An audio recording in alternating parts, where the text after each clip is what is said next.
Good afternoon and welcome to Lunchtime Marketing and Leadership Series with Kevin and Craig, where we add value to people's lives, happening every Thursday on ebizradio.com. You can catch the Lunchtime series on all major podcast channels, and joining me as per usual, marketing and communications expert and co-host Craig Pagely. How you doing, Craig? Evan, I'm well, thanks. Yeah, good to be chatting again and thoroughly enjoying this time in London at the moment. Yeah, well, I was just going to say, I see that you're having a nice kick up of in London. I'm like, there's some lot of party. It looks like you're having parties. Actually, it looks like you're having a lot of beers and a lot of whiskey. When you come overseas so infrequently, it's really great to be able to catch up with everybody in town. So weekends are jam-packed with seeing folk, and it was just it's quite amazing. Yeah, I can go to a venue, turn around, and there's somebody else I know there. So really beginning to feel like home Amazing. already, which is fantastic. Yeah. So, I mean, following on from last week's questions on what stands out things you've noticed in London that are worth mentioning, Craig. Are there any new points and discoveries that you want to share about London? Because Yeah, we had some Kevin. interesting ones last week already. Yeah, we did, and every minute in London is just a new discovery. So some of those sort of three key things here. Yeah, hybrid and e-cars are just absolutely more prevalent than any other country I've visited, and particularly Germany. There's a lot, but really good adoption of the alternate energy vehicles in the city. Fantastic to see, and just some beautiful designs from brands that we're not even accustomed to even considering the association with e-cars, which is really great. Our currency is really in a sad state. You tap for a beer and suddenly it's 156 Rand later. So, Yeah. try and limit the intake, but good hosts with the mates I connect with here, so they really are spoiling. And then one of the fantastic things, it was quite a realization for me yesterday, is we went to the Stratford Olympic Village area, and it was 10 years ago already that the UK Oh, hosted the wow. Olympics.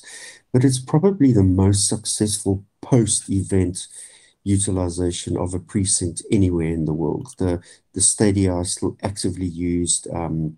The precinct is really well supported. Lots of families. The parks are planted and people are out and about. The swimming pool facility is open to public, and the main stadium has actually now become the home ground for West Ham Football Club. So really good to see that infrastructure investment has been absolutely well considered and is in fact being utilized on a daily basis. And it'd be really interesting. I think one of the shows we could pick up, or at least one of the editions of the shows we could pick up on, Kevin, is to have a look at the impact of post-Olympics on cities, and to really see where other cities are making good use of that infrastructure investment.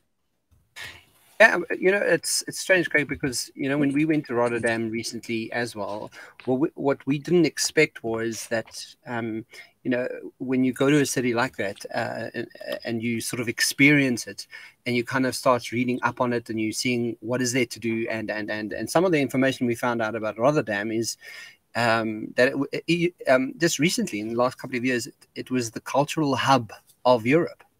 And I was like, what? Like, who knew, right? And that's, Yeah. I think that to me as well, when you're traveling and you're experiencing it like that, you get to experience things in a completely different way from, seeing it online or seeing it, just on a video Mm. or, on the internet. So, yeah, I mean, traveling to me is like, I'm working steadily towards doing that as a vocation, kind of like being able to be a remote worker and do anything remotely anyway. Well, yeah, we are. You were in, Europe Yeah, a few weeks ago. I've been here just over a week now, and I've got another week left. And you can do it from anywhere in the world. That's the great thing. Yeah. that is exactly. Craig, so focusing on today's show, what are the key reminding points for last week's conversation that you can share with the listeners? Great, Kevin. So I want to reference the report published by Deloitte, which was developed for Customer Service Leaders Forum, titled Delivering the Digital Contact Center. Digital Channels Open New Opportunities for Contact Centers. And the article focused on four key themes where the contact center should really evolve in the digital age. The four themes are listed as number one, delivering the digital experience, not just for contact centers. That's really a prerequisite for any level of engagement and communications these days. Number two is owning the customer across the omni-channel experience, and the call centers play a vital role in this. Number three is exploiting omni-channel information, the depth of data being critical. And the fourth is leveraging the new breed of contact center advisor. And as we mentioned last week, really an important criteria for the success of these centers, because training has been lacking in many instances. So let's just quickly take a quick look at those 10 points. So under the theme of delivering the digital experience, point one here is about managing failure demand, and there'll always be a role for contact centers to pick up the pieces when the digital experiences do not deliver what the customer needs. So where the total integrated omni-channel experience breaks down. Point two is the targeted digital adoption. So the migration of the right contact center demand to digital self-service channels is essential in delivering that digital strategy and remaining competitive, but really ensuring that the support across those two areas is always in place. And the third point under that theme is delivering digital customer services, where the call center agents interact with customers over the new channels such as web bots, video chats, and social media. The second theme, the owning customer service across the omni-channel. The 3 points there is, with access to data from all customer touchpoints, issues and opportunities can be identified and acted on much earlier, and definitely helps to find those areas that would have been overlooked by in-channel preference. Moving from the contact center to custom engagement centers, proactive interventions really important for ensuring longevity of that relationship. There is a risk, however, that customers drop off as they move between the channels. And the last point in this area is that a shared source of knowledge and feedback is vital, as the customer contact center acts as that focal point in identifying and resolving the customer-related issues, and is able to support with new content creation and self-service options. The theme, exploiting omnichannel information, the point there is analyzing customer data to drive wider business objectives, and the customer's call center's central role in managing that experience. And it means that they're able to use those rich sources of data and input that they capture and combine them with data from other channels to give insights into the customer's needs and behaviors. And then the last theme, leveraging the new breed of contact center. 3 points here is a different kind of contact center advisor is really required. New advisor skill set with wider communication skills and a deeper understanding of the company's products and services, and obviously of customer needs. Second last point is with access to the right tools and data. Again, tools really an expensive layer in this proposition. With the contact center shift to knowledge and advisory focus, the right technologies must be employed to enable those advisors in the customer decision basis, using the best available information at that particular point in time. And finally, the last takeaway point, Kevin, is managed in a different way to enable different outcomes. Increasing the adoption of digital channels changes the principles of the demand and the strategic delivery expectations for contact centers. Key is resourcing. Performance management must adopt accordingly. And those are the key takeaway points from last week, Kevin. Fantastic, Craig.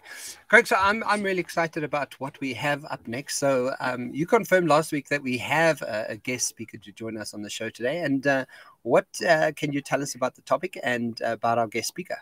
Yeah, Kevin, great. Honored. We really are honored to have Stephen Horn join the show today. So welcome, Stephen, and thanks for joining us. I too know we're in for a really insightful conversation. I look forward to hearing a lot more about this topic of fossil fuels in the creative industry. So moving on to the topic of fossil fuels and why agencies should not take assignments from these institutions, Stephen's going to really take us through this process and peel back the layers of the incredible topic today. Thanks so much for having me, Craig and Kevin. Pleasure. Pleased to be here. Welcome. So thank you, Stephen. Craig has spoken very highly of you, and I'm really excited for what's to come and what we're going to be chatting about today. Yeah, absolutely. Super excited to be here and unpack it all with you guys. It's quite a meaty topic. Very much so, yeah. Stephen, before we get into the crux of the show, I just want to set some context and introduce you in a more formal way to the listeners. So, yeah, to our listeners, Stephen Horn is a director at Bouncing Biscuits Studio, Cape Town-based video production company with a key focus on social issues and news media content. As producer, Stephen has created and run several web shows, and actually is currently involved with a phenomenal platform titled Politically Aware. And yeah, as you all know, this is an award-winning South African politics news show with a focus on youth perspectives and quite a provocative platform there, Stephen. Stephen holds a South African Guild of Editors Associate membership and has provided freelance video editing and motion graphic services to a number of major brands, live events, music videos, documentaries, and international television formats. Stephen is fluent in French, a language that I so wish that I could speak, and he's worked on the first season of Vox Africa's francophone version of The Voice. Great achievement there, Stephen, and he holds a BA Honours degree in Film and TV Analytics from the University of Cape Town. So in closing on introducing Stephen, I especially like the following quote when contextualizing the impact that film and television has had in your life, Stephen. The quote is, "We can't solve SA's problems without understanding them properly, which requires balanced voices in our media," something which is severely lacking. Right, yeah. Thank you both again for having me and for that lovely intro, Craig. It sounds like a lot, but I guess it's been a number of years that I've been working in this space, and it all kind of adds up. But the quote you chose is beautiful, and I think that does resonate a lot with me, and it's something that we try and do on the show. We try and foreground marginalized voices. We're looking at issues that affect people, who don't have as much access to the media, and was, for example, just as an example, one of those things we've done is we've worked over the years with someone called Kathy McGroby, who runs an amazing initiative called Quote This Woman Plus. And I'd encourage, even on the agency side, people, the media uses her database a lot, but I think that would be quite a cool step, as for if agencies need information of some kind or research. She's building a database which gives, which prioritizes expert women and queer people as well, LGBTQ plus, and people with disabilities, like kind of people who are marginalized, to foreground their voices more in the media because of the overrepresentation. And I guess I'm saying this while conscious of we're a white man, or white men here, 3 white men, but nevertheless, it's one of the ways that we try and do that on the show. I'm a gay man, so I mean, does that help? There you go. So Stephen, you've produced some edgy and controversial content in your life in the past few years, and I believe that there's a possibility of a great rebel for a cause, right? One of the areas where you've been incredibly active in the regard relates to South African politics.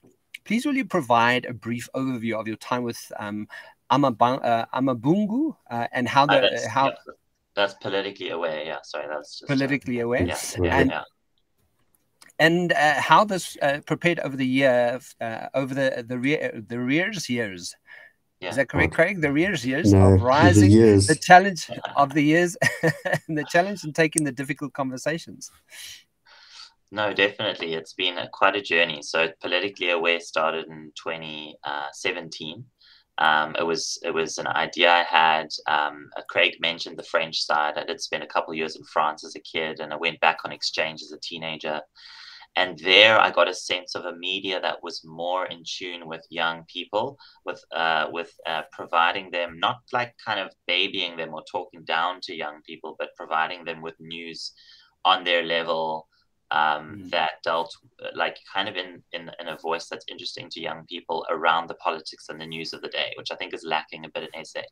We have a few cool platforms. There's the guys called Daily Vox that do a great job. There's a few others, but it's like there isn't a main platform like a Vice or a Vox News, the US Vox News, that really centers, like, say, a 18 to 35 demographic on the news media front. So we wanted to do that, and we wanted to use comedy and other engaging means like music, pop culture, memes, comedians. So we work with stand-up comics to help us write. Our writers' rooms are quite fun spaces to be. And we look at the politics, but with a view to explaining the issues and making it about the news rather than about the comedy. So that's the distinction we try and draw from, say, Trevor Noah's Daily Show and others, who it's more about making a comedy show. We're more about explaining the news and doing a good job where every fact is fact-checked. And we work with journalists, and then we plug into a distribution hub across social media, Daily Maverick, YouTube, and even broadcast television. Yeah, Kevin, I'm quite amazed that this emanated out of your time in France. As we mentioned there, the years of rising to take these challenge and pick up on the difficult conversations. What stimulated that? So yeah, as mentioned, it was kind of that. It's quite funny because my year of exchange, I spent a year in the southwest town of Bayonne, incidentally, where bayonets were invented. Those things you put on the front of guns. So Bayonne is the first town in Europe that got chocolate. It's a port town in the southwest of France, in the Bay of Biscay, near Basque Country, near the Spanish border. And the last week of my schooling there was effectively cancelled. So, there I was thinking we'd be doing teary goodbyes in the in classes and all that. And I was caught up in these protests, and I was like shutting the school down with my mates. We had like built this whole barricade so the staff couldn't enter the parking lot. And it was because it was one of the French protests, like the youth protest a lot. And at the time, that education minister was proposing to reduce the number of teaching hours. And so counterintuitively, as a South African student, I was like, that sounds great, less school. But the French are very serious from a young age about their schooling, about their politics. They are politically aware, I would say. And so, so that was all about making sure that no one got left behind, because the curriculum wasn't getting any easier. So effectively, that reduction in schooling hours was to save the fiscus some money, but private kids would get private tutors to help, and then the public school students wouldn't. So there were massive protests. My last week of school didn't happen, but we ended up protesting. And I guess I was just conscientized in a way that I hadn't, because pre-Rhodes Must Fall and Fees Must Fall South Africa, there was a kind of, and especially in white privileged suburbs and so on, there was a bit of a buffer. I hadn't been growing up very politically myself, conscious, and I didn't study politics. I did media. So even at varsity, really, I was still more in that sense of I want to become a film director, make some cool movies. Harry Potter was my, thing as a teenager. So it's changed a lot since, and I think there were always those kids who were very politically active and politically aware and conscious in South Africa. Kids whose parents were in the struggle and all of that. But so for me, that France thing was a bit of there's actually this way we can capture youth energy in South Africa. We just need to focus on it and deliver a media platform, a space to have those conversations. So that's kind of the genesis of it. Oh, that's great. So, Stephen, we've known each other for a number of years, and you reconnected recently when you messaged to inquire about the Lunchtime Marketing podcast series, as one of our topics at that particular point was environment and sustainability, and that resonated with you. So, what can you share regarding your belief and philosophy on this topic, and why do you believe, or what do you believe can actually be done to drive and entrench the topic deeper in the mind state of the generation that's been directly impacted on through the state of the world at this point? Yes, absolutely. So it was when was it? A year ago now, maybe a bit more. A year ago? Yeah, that's right. Yeah. I came across this interesting podcast. So it's interesting how it was a podcast to today another podcast. But it was a US podcast called Drilled. Okay, and these are amazing climate scientists, climate communicators who. I think it's a journalist and a scientist. I think that's the kind of pairing of it. But they had someone on in the US from a campaign called Clean Creatives. And so this sounded interesting to me because essentially it was a podcast about, well, we know that there's a problem. We know that there's climate change, and the Drilled podcast deals with kind of all the aspects of climate change, fossil fuel extraction, the communication challenge around it, perhaps maybe you guys have heard of this film with Leonardo DiCaprio called Don't Look Up that came out on Netflix. It satirized it to a point of extremity by embodying the climate crisis in a comet, something that's going to hit the earth and destroy us in a set time frame. And in a way, climate is like that, and it isn't. And critics of the film have said it gives a sense of hopelessness and doomism that isn't there, because we actually can change things and the technologies already exist to start mitigating the climate crisis. So maybe it's not the best analogy, but it is a good analogy for the difficulty of communicating something that's an existential threat. We're effectively in the sixth mass extinction. So the planet all the ecosystems around us are collapsing. The systems on which we rely as humans to eat and so on doesn't make for very easy discussing it, but it's a very serious topic. It's an issue that I realized was very important to young people. So we started foregrounding it a lot on Politically Aware. And then through this work, I heard this podcast drilled, and they were interviewing Clean Creatives, which is a campaign in the US to get advertising agencies and fossil fuel companies to pledge, advertising and PR firms to pledge to no longer work with fossil fuel companies. So essentially, to sign this pledge and say, we'll no longer take on or renew those contracts. And it isn't overly like the campaign organizers, and I like the way their approach, their philosophy is very much engage the industry, start the conversation.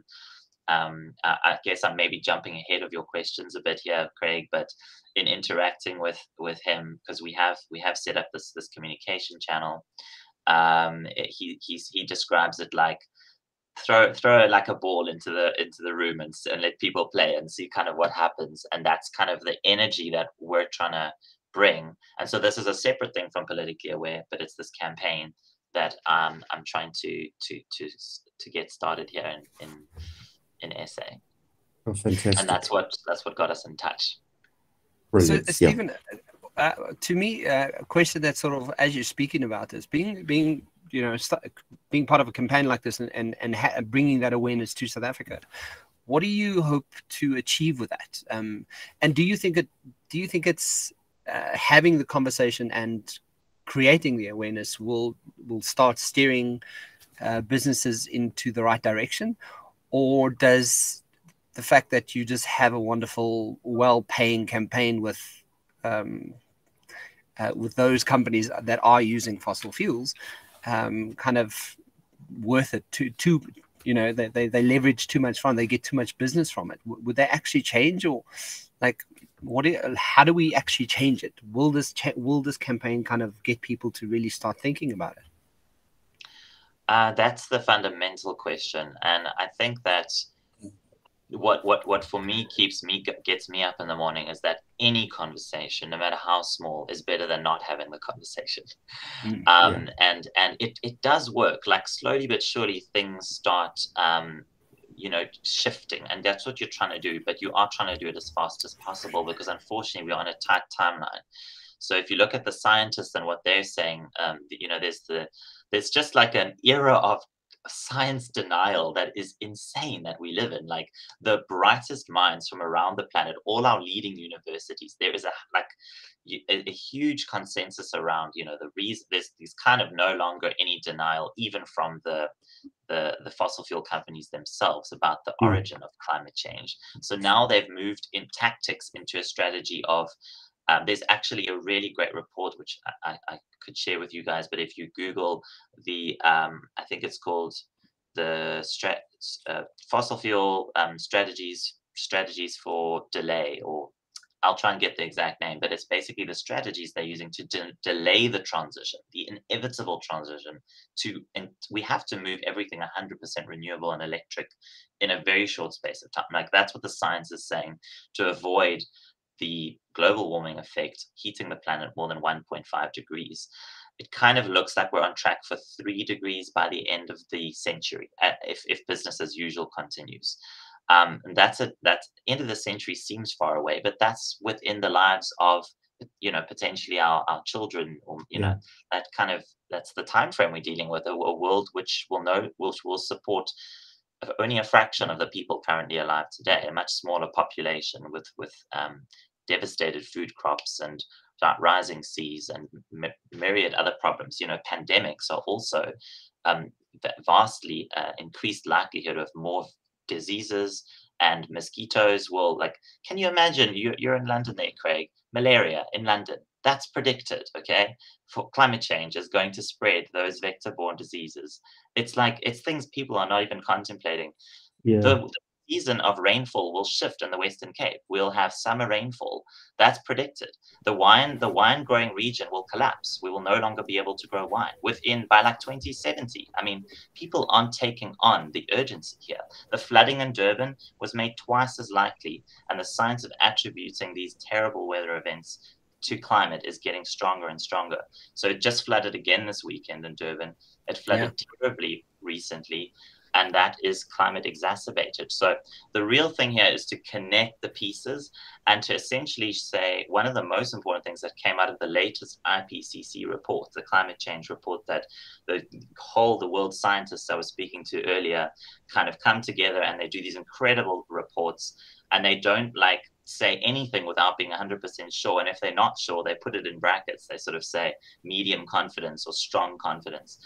And one of the strong confidence things was that, I think, I understand to be corrected, but, you know, one of the things mentioned in the report that there was a broad agreement on is that one of the highest things that's delaying climate action, so political will to change the structure of the industry, is communication and PR and agencies.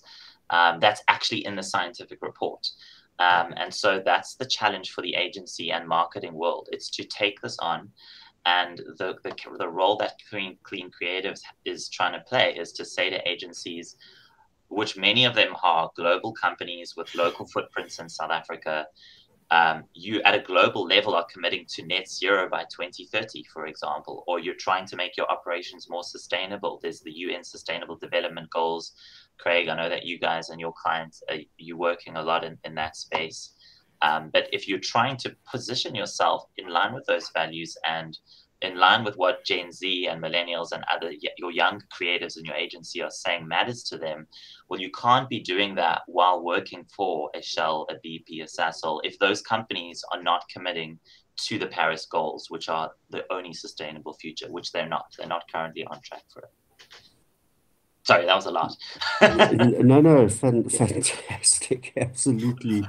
Good, yeah. And what's great there, you started setting some context to Clean Creatives and why it's important, and definitely you know, the ability to share those global stats just rolls off your tongue. In terms of the response and buy-in from agencies on the continent, where do you see this movement going, Stephen? Is it getting the traction you believe it should in South Africa, and how are we taking the message deep into the continent where we know there are a lot of companies guilty of not fulfilling against their promise on reduction? That's a really good question. I think with the impact so far is just starting out. So we've just had a soft launch last year during COP26 in Glasgow. We put out an op-ed in the very widely read marklivs.com leading marketing industry magazine publication. And we have a small team, and so we're starting to gear up into reaching into the industry. We want to just have some events to get people together and start this conversation. And I guess we also have some goals. We now have a bit of a more organizational structure and got a little funding to put some events and other goals in place. Like we want to potentially do a greenwashing awards, which will highlight the campaigns that are, you know, kind of covering for the fossil fuel industry's asses a little bit, or basically changing the story, because I think that's what's happening is the narrative is one in which fossil fuel companies want to be positioned as part of the solution in their advertising, but not in their capex spend. They're still wanting to exploit more resources than what we can burn and stay in a safe limit. And they actually need to put all of that, everything, into renewables. And the other side of it is really highlighting their carbon capture and storage work, which is what they do in the US a lot, which is like, it's okay, we can keep burning away until we, you know, land up in this, what scientists call a hothouse Earth. But we'll capture all the carbon and we'll find future engineering solutions that literally do not exist yet. And we'll sort it out then when things are too late. So that those campaigns are foregrounded in the marketing, but they represent a really small amount of the spend. And they're not enough to capture the hugely damaging emissions. So to return to your question on awareness and what do we hope to achieve, it's to just try and get agencies to realize you are our storytellers. Like, what I love about brands is narrative and power of story and creative. And I'm trying to not only talk to agencies, but like I grew up in the film space, and I was studying that at varsity, and I'm trying to go directly to my makeup artist friends, video editor friends, cinematographies. These are the people that power ads, commercials, creative directors, copywriters, and go, well, if you can sign the pledge, that means when your agency next gets an account that's, we're doing the next campaign for, I don't want to name specific names, but, you know, X fossil fuel firm. And there's a lot of them in South Africa that are not at all compliant with the Paris goals. Well, then that person says, sorry, I've signed the pledge, so actually I can't work on your campaign. And it becomes less and less about those agencies, and if essentially the companies can't access talent. So suddenly their pool of people they can work with shrinks. And that's the long-term goal, you know, as well as to just create that awareness. I mean, if we think back to tobacco and cigarette smoking, right, and advertising, look at how things have changed. Now, there's a very prominent scientist in the Netherlands who's pushing for a tobacco-style ban on fossil fuel advertising in the Netherlands. He's written a paper about how there's a moral imperative to do so. There's evidence for it. I've got a quote for you on that. The scientist Clemens Kauper argues that all advertising is misleading that presents fossil fuels or the fossil fuel industry as acceptable and normal, because these kinds of advertisements conceal that the fossil fuel production must be phased out urgently to achieve the Paris Agreement goal. So, you know, if we can look at it from that lens and go, this isn't normal, these advertisements aren't normal. And unfortunately, what's going to happen, the longer this goes on and the worse the climate crisis gets, the more Durban floods we have, the harder the fossil fuel companies will spin. They'll need to spin to get more and more public support, like the kicks of a dying horse. And so that greenwashing will ramp up even in SA, which it's not as prevalent as it is in the US yet here, just because there's actually so little awareness. They don't have a need to do that much greenwashing. But the more people wake up and go, this is horrendous and it's affecting our lives and it's coming for us in South Africa, we are heating twice as fast as the global average.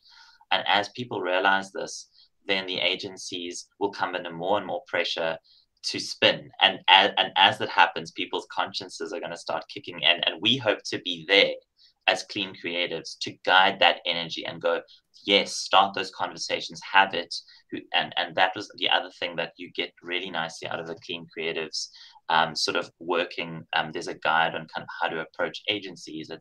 It's you know, if you have this, and that's, I'm speaking to you as the marketing people listening to the podcast today. If you have this, you hear what I'm saying, and you have this sense like we need to do something.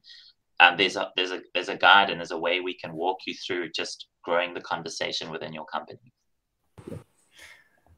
So, Stephen, just listening to you, I get slightly pissed off. You know, because I'm going, you know, if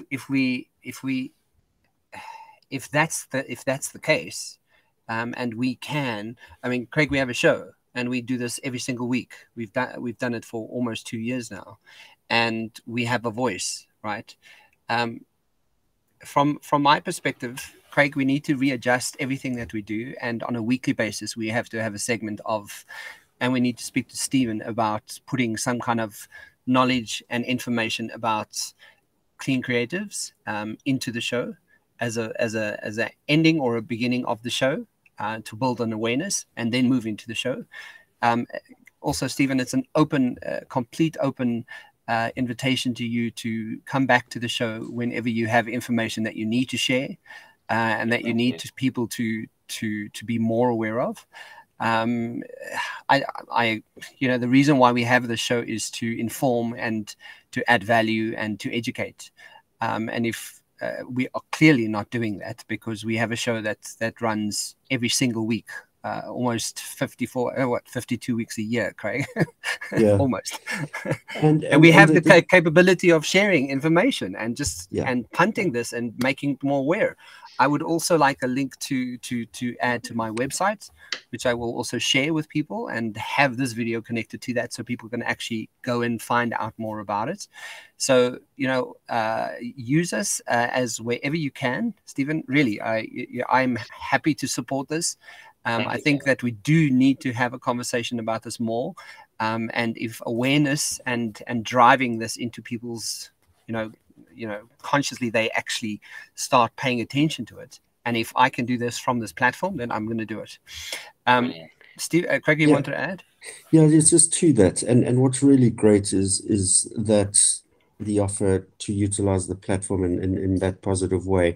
And the great thing now is that Stephen and the team behind the Clean Creatives in South Africa have really got to the point where they're actually ready to go to market in a much more aggressive, not the negative sense of the aggressive word, but in an aggressive way to really start driving awareness.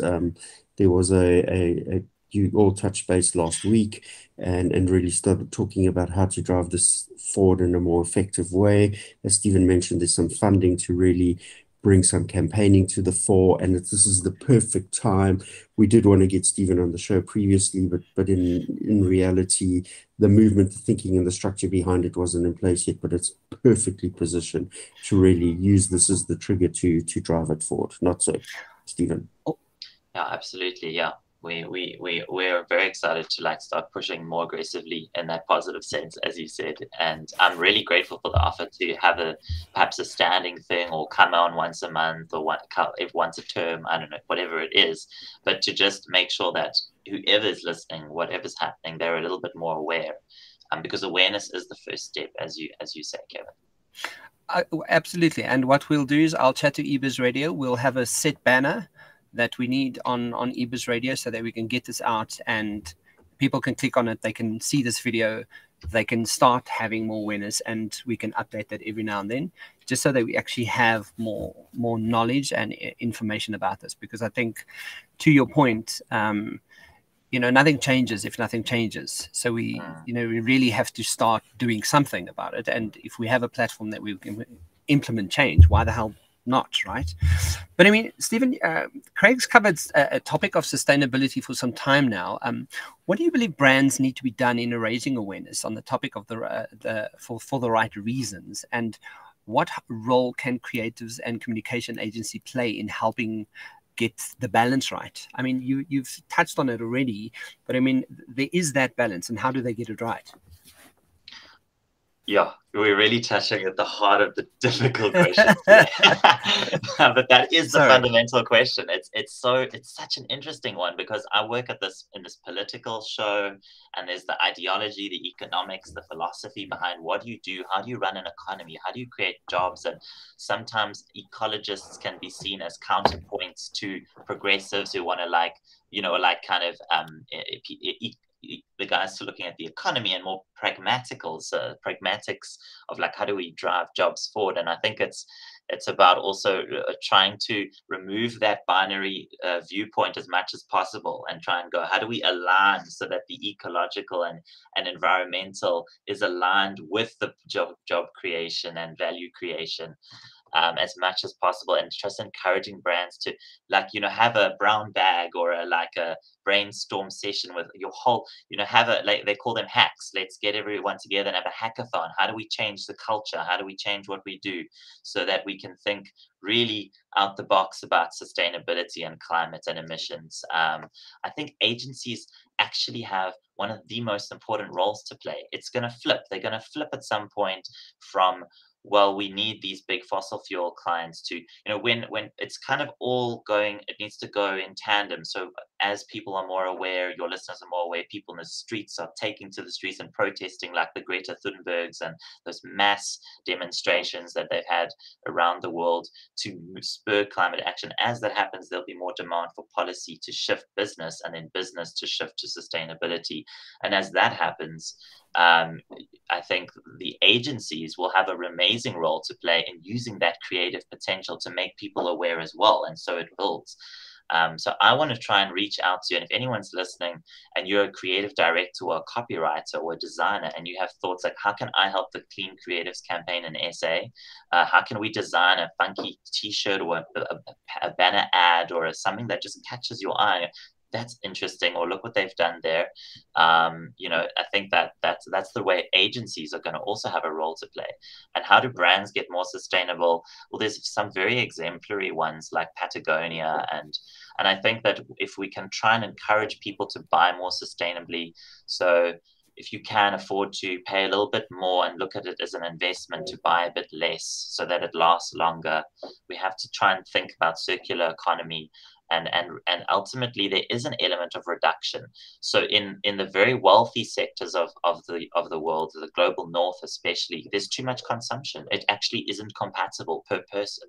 So that's a difficult message to tell brands who need to always obviously, you know, sell more. And so it's kind of like that balance, I guess, and it's going to be a difficult challenge. It's going to be very difficult. But in Europe, Craig, you spoke to some trends earlier today of hybrids and EVs.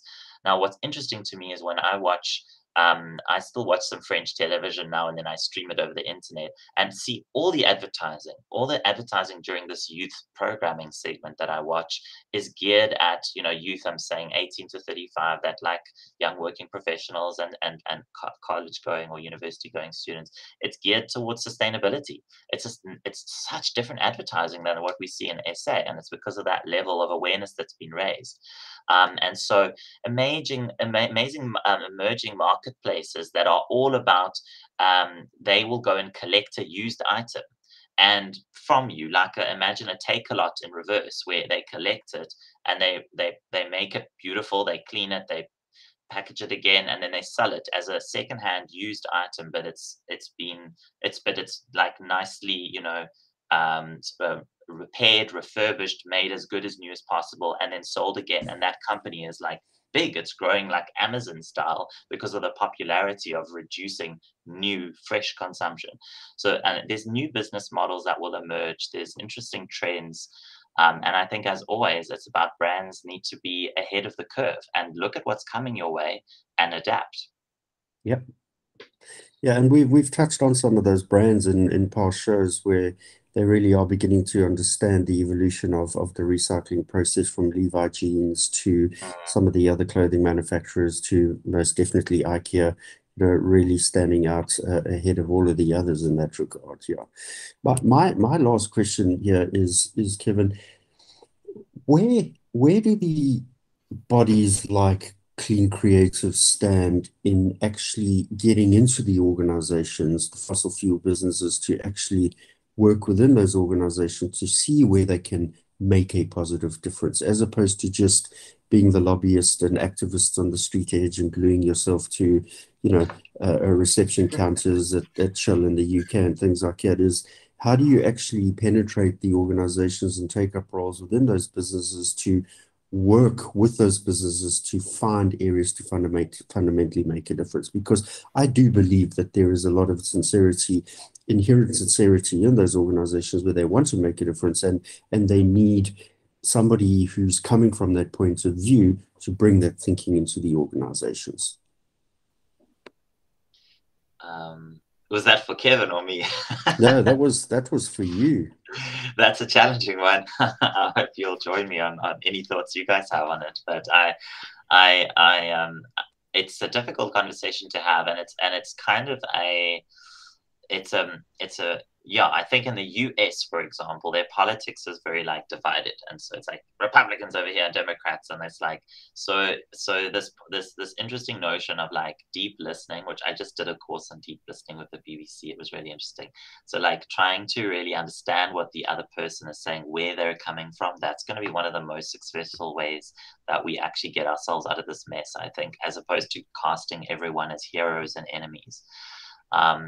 So the spirit of collaboration is so important. But at the same time, you have to also recognize a point comes where if someone is saying one thing and doing another, you can't look at the message they're preaching of like, we're coming to the party, we're part of the solution, you know, this green advertising that doesn't correlate with their actions. That's akin to lying, essentially. And so it is something we're trying to highlight with the Clean Creatives campaign. Is like, you don't want to be lying. Like, advertising isn't lying. It's about selling a product, you know, and it's about, you know, it's about making sure people know the value that that product can bring to you as an individual or to society. Essentially, it's like going back to the tobacco thing. It's like you don't want to be caught up in a lie. And so I think with those fossil fuel companies, if they're willing to open their doors and have conversations, I think there's activists who have been trying, and they do want to do that. They do want to engage, but it's very difficult. I've been involved a little bit in working with, or at least I've met the team, and they're lovely people, an organization called Just Share. They're based here in Cape Town. Tracy Davies is the executive director. They are incredible. I encourage your listeners to also go and check out what they do. And they are all about shareholder activism, and they go to the AGMs and they demand accountability, you know, from Standard Bank. You said you wouldn't be funding this fossil fuel, or you're committed to green, but you still have funding, you know, earmarked for the East African oil pipeline. How does that square with your commitments, you know? And they say they struggle to get the level of what's discussed in the AGM's committed to the report out of that AGM and to shareholders, so that shareholders can be made more aware that there's a disconnect between the sustainability commitments and what's happening. It doesn't make it into the report. Out of there, they ask the questions get answered slightly, and then those actual interactions don't make it. That highlight the hypocrisy, if you want to call it that, or the disconnect. And so I think that's what we need to deal with, is hopefully we can reach the people, especially the young people in fossil fuel companies, who realize their future is threatened. And what's interesting in SA is that people have almost like an oppositional relationship with our fossil fuel companies here. We love Shell, we love BP. Like, oh my goodness, those are the cute stories of the guy who like went viral because he, you know, I don't know if you remember the Shell guy who went viral. It was like last year, some story, but he was an attendant, you know, petrol attendant. And so even I took part in a protest here when the Wild Coast Shell story happened, and you know, that was the most hate I've seen directed at a fossil fuel company, because our Wild Coast and our whales were threatened, which is important, and that's a very important campaign. But people need to realize that system-wide, all of these companies are operating in the same model. In other words, to maximize shareholder profits at the short-term cost of the planet and people. And so, we need to raise the alarm in every way. And when we were protesting at that Shell garage, we made sure to collect funds for the people, the actual petrol attendants that day, who kind of got a lot less cars coming through, because we were protesting with our signs, because it's not them, and we don't want to threaten the jobs. We just want to change the system. So it is a difficult conversation. But Craig, Stephen, to your point, I also think that, you know, from my position, or where I come into, you know, what I do for a living is leadership. I think there's a lack of leadership in South Africa to a large degree, and government in this country showcases that openly, how bad leadership can be showcased. That's the first thing. The second thing is, throughout the last 50 years, people speak about values as if they understand what values are. You know, for people to be able to be sustainable and to be able to shift the dynamic in their business, they have to understand that they have to value. It has to be a cultural value within this business that drives this story, this narrative of, yes, we want to be part of this future. We want to be part of how we keep sustainable and how we reinforce this messaging. If it's not part of your value system, it's never going to happen, right? So I think those two key attributes is the fact that leaders really need to have a serious conversation on, you know, what this business looks like for the next 30 years. And, you know, does that include a value system that supports clean energy and, you know, considering how we affect the climate? Does this brand affect the climate? Because if it's not part of their value system, they just won't do it, right? And part of thinking what you know, like you're having this conversation is, how do you then start tapping into the values of or the psyche of people's values? Because essentially, if you don't value it, you simply won't care about it. Yeah. Right. And it's not part of who you are. It's not part of your filter system. And that's just from a human being's perspective. Right. But if leadership doesn't support this, and leaders don't start having this conversation to drive it as part of a value of a brand, that's also a problem. Right. So that narrative has to change too. And the way that happens is by having, you know, understanding what true leadership looks like, but also understanding how an embedded value plays out, because it's not, you know, having a value on a wall, you know, is pointless. It needs to be thought and felt and lived out. There's action required, you know. Simon Sinek refers to values as verbs. You know, values are verbs. How do you action this thing you're talking about, instead of just talking about it? Right. So I believe from that perspective, leadership and values are key to be able to start turning this cog in the right direction. Yeah, I agree.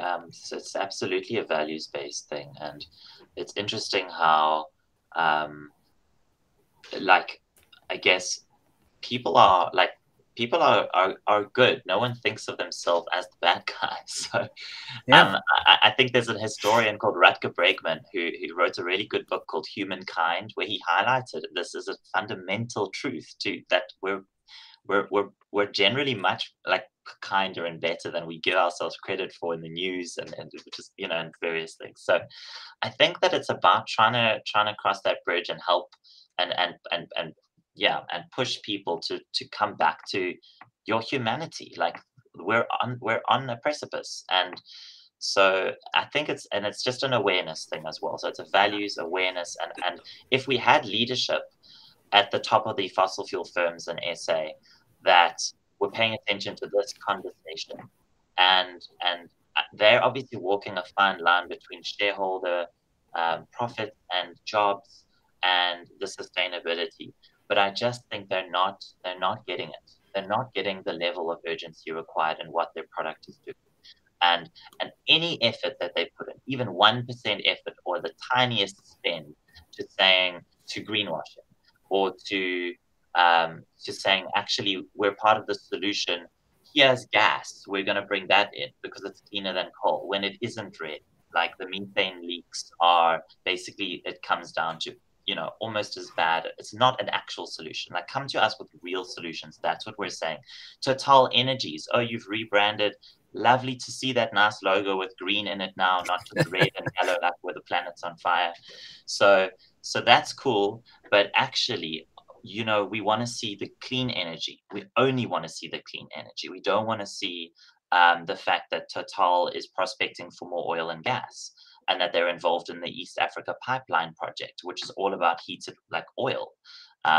So it's just like, put your money where your mouth is, I guess. And so that's when we say values, it's also about integrity.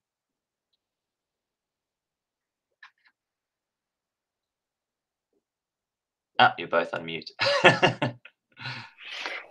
Sorry, I just had load shedding, so Speaking of energy.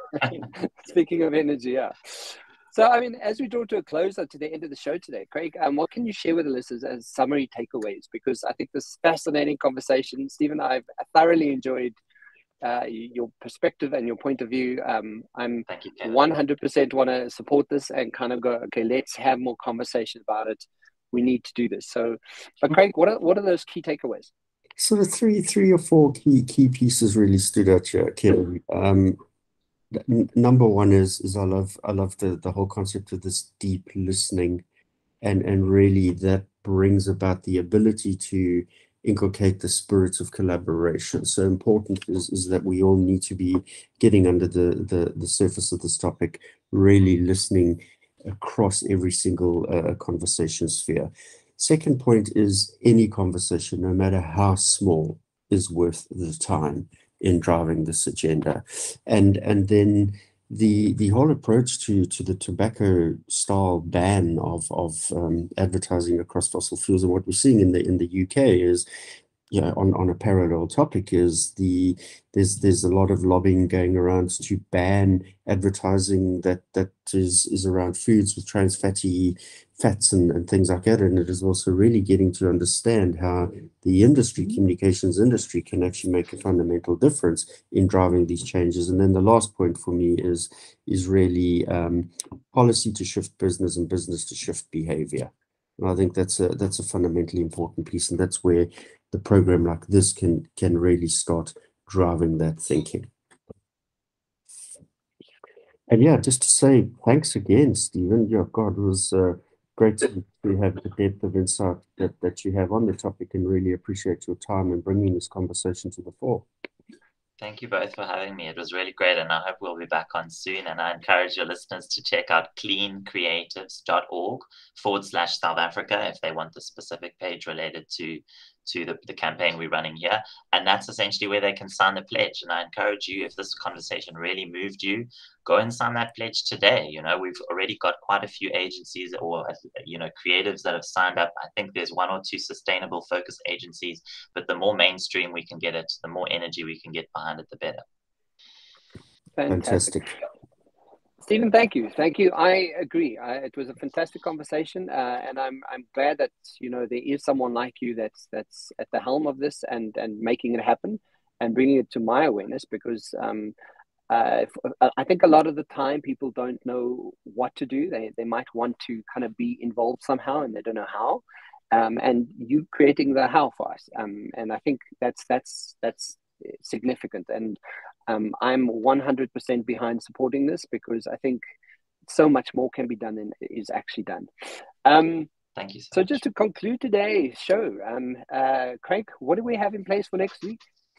Yeah, Kevin, I want to pick up on the second of our series that looks at contact centers, and this particular next show really focusing on the staff layer within the centers, because the call center agents are a hugely important part in the brand repertoire, and not many people actually understand the net impact that they have on brands daily. So it's looking at the people component, the training requirements, and what needs to be done to actually inculcate those individuals in the brands that they're representing as agents. Fantastic. Guys, you can catch the Lunchtime series happening every Thursday on ebizradio.com at 12 o'clock. And on all major podcast channels, you can also catch the Lunchtime series there. Craig, Paige, Lee, and Stephen Horn, thank you so much for joining us. And thanks for the conversation. We'll chat to you soon. Thank you. Really great. Thanks. Cheers. Cheers for now.